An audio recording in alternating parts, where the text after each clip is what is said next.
Premier league BPL একাদশ আসরে এখন পর্যন্ত জয়ের দেখা পায়নি সিলেট স্ট্রাইকার্স। ঢাকা পর্ব শেষে নিজেদের ঘরের মাঠে এখনও ছন্দ খুঁজে পাচ্ছে না সিলেট। হেরেছে তারা 3টি ম্যাচ, আর তাদের হারার কারণেই টানা 2টি জয় তুলে নিয়েছে ফরচুন বরিশাল। মঙ্গলবার 7 জানুয়ারি সিলেট আন্তর্জাতিক ক্রিকেট স্টেডিয়ামে আগে ব্যাট করতে নেমে নিয়মিত বিরতিতে উইকেট হারানোর পর 18.2 ওভারে 125 রান সংগ্রহ পায় সিলেট এবং এর বিপক্ষে সহজ একটি লক্ষ্য নিয়ে মাঠে নামেন তামিম ইকবালের দল ফরচুন বরিশাল। 7 উইকেট হাতে রেখে 10.3 ওভার জয়ে নিশ্চিত করেন তামিম ইকবালের দল ফরচুন বরিশাল। তবে লক্ষ্যটা অল্প হলেও শুরুতে ধাক্কা খেয়ে যায় বরিশাল। ইনিংসের প্রথম বলেই উইকেটের পতন হয় তামিম ইকবালের। আরেক ওপেনার নাজমুল হোসেন শান্ত ব্যর্থতার বৃত্ত ভাঙতে পারেননি। 3 বলে 4 রান করে সাজঘরে ফিরে যান। এরপর কাইলস মায়ার্সকে সঙ্গে নিয়ে তাওহিদ হৃদয় দলীয় 122 রানের জুটি, তার মধ্যে 116 রানের মধ্যে জুটি ভাঙে হৃদয়।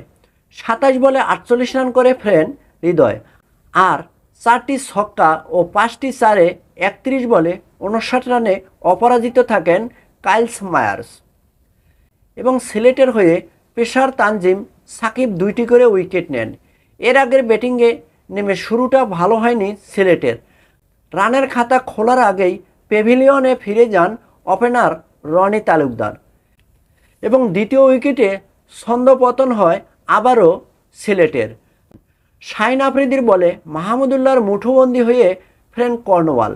এরপর মানসিকে নিয়ে দারুণ একটি জুটি গড়েছিলেন জাকির হাসান। তাদের ব্যাটে ভর করে বড় স্কোর স্বপ্ন বুনেছিল সিলেট স্ট্রাইকার্স। তবে হঠাৎ ছন্দপতন হয় সিলেটের। তা আর সম্ভব হয়নি। 76 থেকে 87 মাত্র 7 রান তুলতেই 5টি উইকেট হারিয়ে ফেলে সিলেট স্ট্রাইকার্স। 26 বলে 25 রান করে আউট হয়ে যান জাকির। বাকি ব্যাটাররা ক্রিজে এসে কেবল ঢুকেছেন মাত্র। শেষ দিকে আরিফুল হকের লড়াইয়ে সুবাদে 100 পেরিয়ে যায় সিলেটের ইনিংস। 29 বলে 36 রানের লড়াকু ইনিংস খেলেন সিলেটের এই অধিনায়ক। শেষ ম্যাচে 18.2 ওভারে 125 রান তুলে থেমে যায় সিলেটের ইনিংস। বরিশালের হয়ে জাহানদাদ ও রিশাদ 3টি করে উইকেট তুলে নেন।